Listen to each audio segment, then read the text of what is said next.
Hello, my name is Paul Driscoll. I'm an accountant with a background in manufacturing, both with large firms such as British Alcan and Sony, and smaller firms that you've probably never heard of. During the last 15 years, I've worked on a number of business turnarounds, that is, working with the owners and managers of a firm to return it to profitability.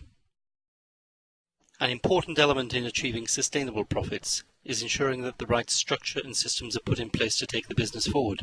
And this has involved me in a number of ERP implementations, notably with the market-leading product from Germany, SAP, and with EFAX, with which I had an early involvement in the development back in the late 1980s as a young finance director at a Unilever subsidiary. These systems cost tens of thousands of pounds to buy and maintain. Indeed, the implementations in which I was involved typically had a price tag of £250,000. So in 2005, when looking for just such a system for a client company turning over just a few £1,000,000, I realised that even the cheapest entry-level system was going to cost between £30,000 and £50,000, and that this is well beyond the pockets of the majority of firms with which I was dealing.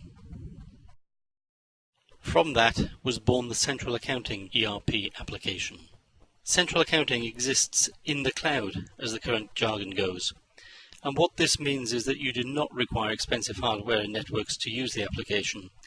Just a PC or a Mac with a suitable internet browser is all that's required to securely log on to your business system, and from anywhere with a broadband connection, or indeed from your PDA across the mobile network. So what is an ERP system? Well, ERP stands for Enterprise Resource Planning, a bit of an Americanism, but basically it's all about taking demand from your customers and converting that to a coherent plan for your internal resources, people and processes, and your suppliers for materials, so that you can meet the customer's requirements efficiently and cost-effectively.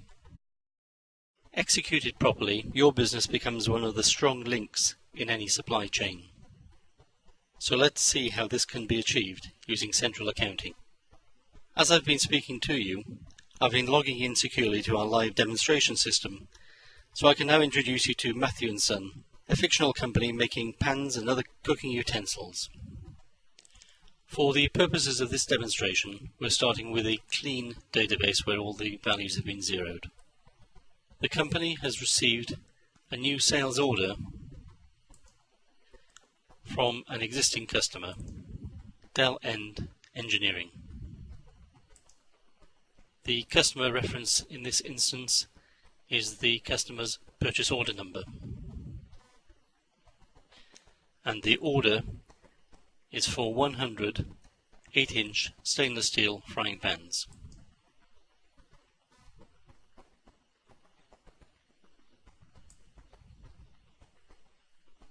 And for which delivery is due by the 9th of July.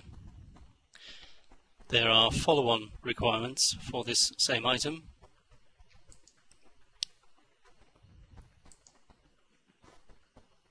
Over the next several weeks.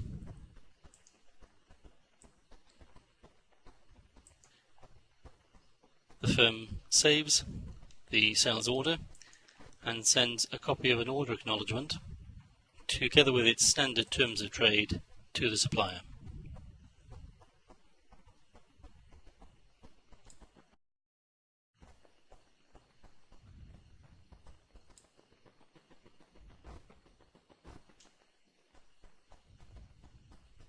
So, let's see how the ERP system begins to handle this customer demand.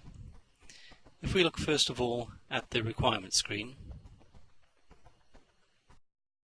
we can see the demand of 100 against sales order number 1 for delivery on the 9th of July, and the subsequent demand for 100 on the 16th of July, for the 8-inch stainless frying pan.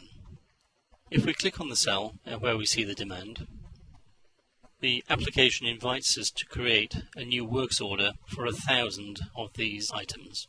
The 1,000 quantity will be explained a little later when we're looking at the stock item and bill of materials. So if we accept that for the moment, we can now see that on the 9th of the 7th we are anticipating 1,000 to be made on a planned works order, and that planned works order appears in the list here, and for 100 to be required against sales order number 1. In creating the planned works order for the production of the frying pan, we've also created a demand for 1,000 of the frying pan base and the frying pan lid, which together comprise the finished item.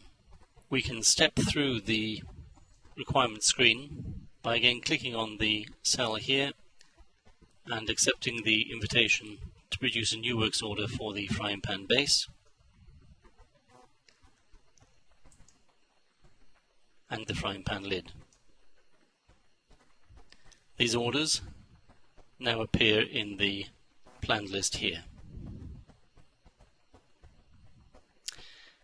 As we continue to step through the requirements, we now see a demand for 1,000 bracket assemblies for the works orders, the planned works orders just created, for the frying pan handle and for the lid handle.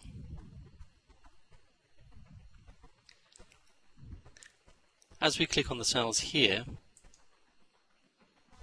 we'll see that the application is now not inviting us to create a planned works order, but rather to create a purchase order for the bracket assembly. So this is clearly a bought-in part. For this particular part, we have 2 suppliers offered. There's a preferred supplier and there's an alternate supplier. You see that as we select each of these suppliers, the supplier stock reference, price and pack size will change, so that when the purchase order is created, it will have information on there that the supplier will recognize. So let's stay with the preferred supplier in this instance and accept that. We now see for that item we have 3,000 due in on a planned purchase order, and 1,000 of those will be used against a planned works order. If I now continue for the frying pan handle,